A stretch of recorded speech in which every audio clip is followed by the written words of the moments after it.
have the honor of inviting you all to this day in which we commemorate the World First Aid Day.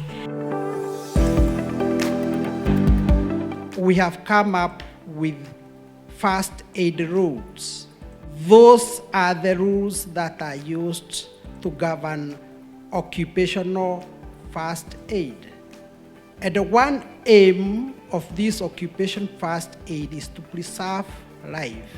First aid, and what we have done here in Safaricom, is we recognize that it's not just something that is useful in the workplace. It's actually a life skill.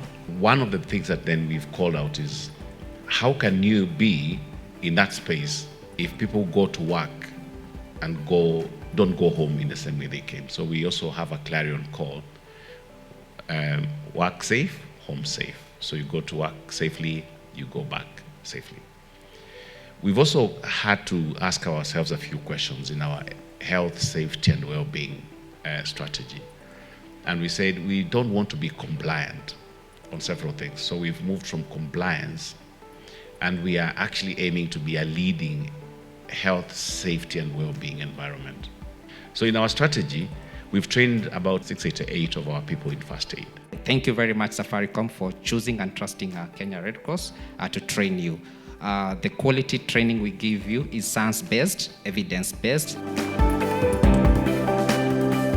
NTSA is collaborating with the National Youth Service to train all border boarders in Kenya. That's why we have mapped them out first. Remember, border riders are always the first to arrive. So what we are doing at St. John is just to make sure that they are also able to have first aid skills to be able to save a life. And this also helps in changing their attitude when they are arriving at a scene of an accident. Our way is just to make sure that at least there is someone who can save a life around you.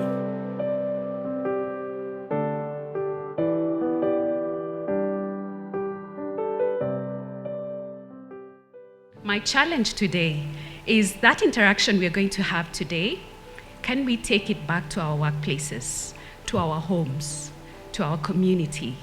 Have a time or a chance to tell or pass on this skill to someone else, be it in a safety moment or a conversation.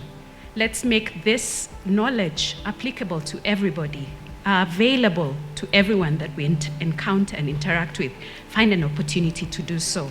For Safaricom Health and Safety Team, for all the effort that you put, we really appreciate the financial support for the training.